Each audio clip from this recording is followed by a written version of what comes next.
So if you don't know, if you were living under a rock,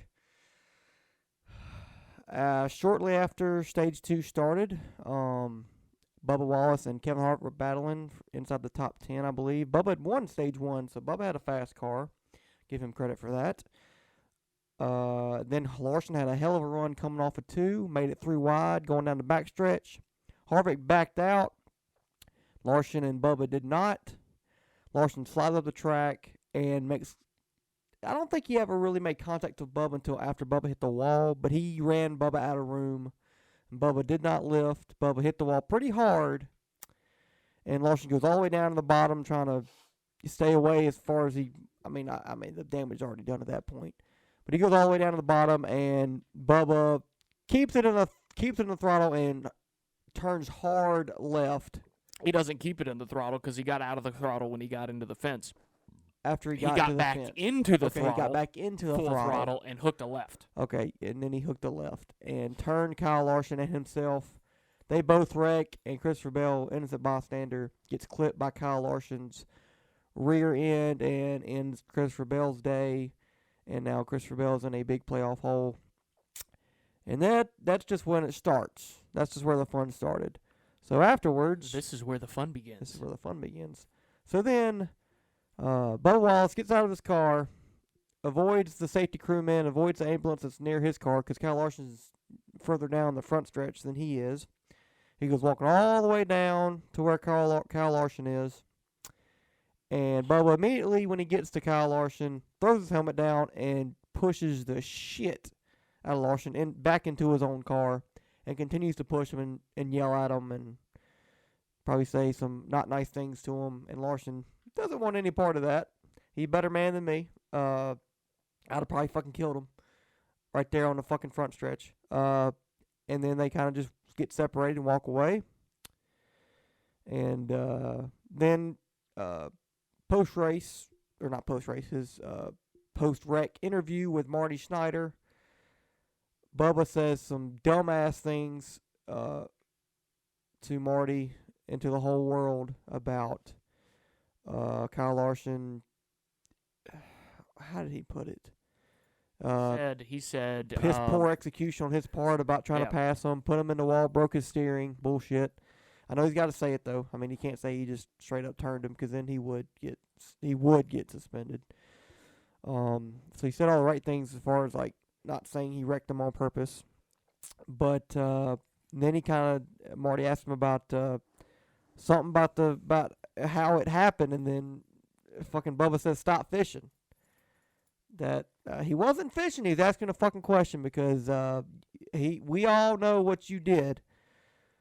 And then they talk about Christopher Bell and how sports. It's sports. Are you fucking kidding me? I know Bubba he wears his emotions on his sleeve, but this is just way too far. And if you don't think it's way too far, then there's something wrong with you. I'm sorry. It was a terrible look for Bubba. And listen, I me and you both iRace, and we've both been wrecked before in iRacing, and we've had thoughts about it. We've had thoughts about somebody putting us in the wall, or hell, even spinning us out and say, hey, when I get back to him, it's going to be bad news for him. But you never do it. You never do it. Or if you even... On iRacing, you never do it. Yeah. Even if you do, you kind of just move them up the track or run them out of room or whatever. Do kind of what Kyle Larson did. So, the fact that Bubba went to that extreme, knowing all the things that are going around this next-gen car, and hey, I'm going to tell you right now, yes, that was Kyle Larson's fault. Yes, he put Bubba in the wall. It's a racing incident. It's a racing incident, though. And, hey, Bubba pounded the wall. I will give him that. I would have been pissed. Yeah, his race isn't done at that point, but he's not over. Going to win the race. And he had a car to win the race. Yeah. I mean, he won the first stage. Yeah, so he's got a fast car, and who knows if he can win the race from that contact or what actually damage was done. We'll never know. We'll absolutely never know. But what you don't do is just get back on the throttle and go a hard left and turn Kyle Larson down the straightaway. That is just a big no-no. You don't do that. What you could have done is kept it in the throttle, side draft him all the way to 1, let him get above you and then 1, and bump him, spin him out. Hell, I'd took him going into 1, spin him out. Do not right. do not right hook him like that. That is absolutely ridiculous. Out of line. Bubba Wallace should be suspended. Should be heavily fined. Will he though? No. It's Bubba Wallace. He draws the needle. He moves the needle. NASCAR needs him in the sport right now. They need him in every race to get the ratings as high as they can every race in these playoffs, because we've seen in the playoffs the ratings have dipped immensely. So they're not going to suspend him. There'll be a heavy fine involved. They should suspend him. They won't. I hate it for Kyle Larson, man, and I know he made a mistake at the he started all this mess, but he didn't deserve that. He had a good car. That the Hendrick shop worked way too hard every week for having to deal with a fucked up car like that for Bubba, and same thing 2311. They got a car destroyed and Toyota. 2 Toyota cars destroyed for no reason, pretty much, with Christopher Bell as well and Joe Gibbs Racing. So just a bad deal overall, man. I hate it for everybody involved.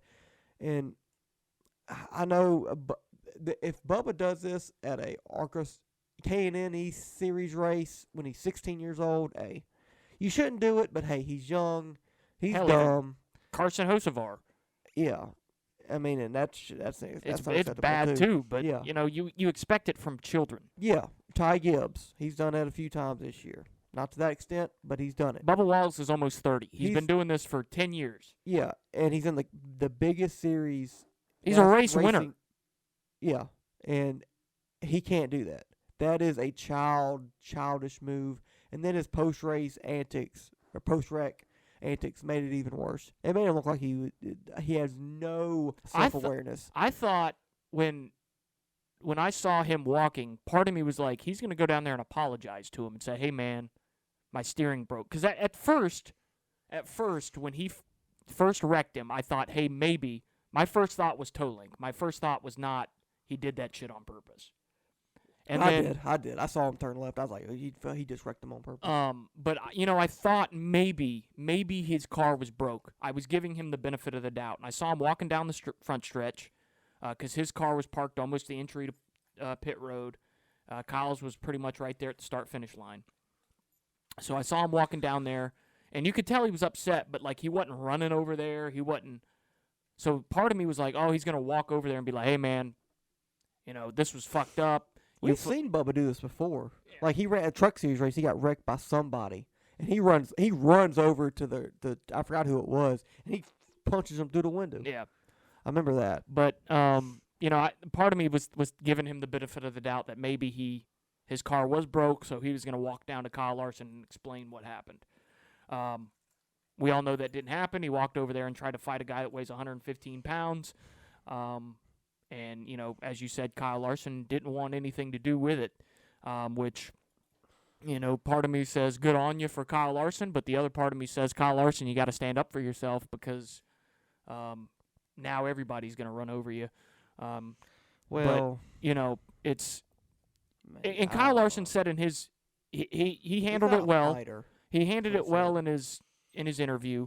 He said, hey, we've all done this. Well, maybe not all of us, but I sure have. And I thought immediately back to him intentionally wrecking the 31 at the Coliseum. Even that, he didn't right hook him. No, he just drove him, just wrecked him. Yeah, he just wrecked him. And they weren't going 180 miles an hour. They were like 70. At most. But as you said, I mean, it's unacceptable. Like I said, I don't even do this in iRacing, and I've got the fucking worst anger issues Me too. of anybody you know. Me too. I get pissed off just like Bubba Wallace does. I take things seriously. I wear my emotions on my sleeve as well. But you don't jeopardize someone's health and well-being over a mistake. Now, even if it was on purpose, even if he said, fuck it, I'm driving Bubba Wallace into the fence, you don't just right hook the guy. The punishment is not fitting the crime at that point. It goes back to the thing that, hey, if you punch me, I'm going to punch you 10 times back harder. Yeah, well, it's kind of like I that. get that. Put one of mine in the hospital and put one of yours in the morgue. I get it, but it's bad. What's up, Highline Nation? Did you enjoy that video? Well, make sure to subscribe to this channel, and if you want the full version of each episode, download the Spotify app and find the Highline and give us a follow, as well as follow us on Instagram for more behind-the-scenes content. Stop beating around the bush.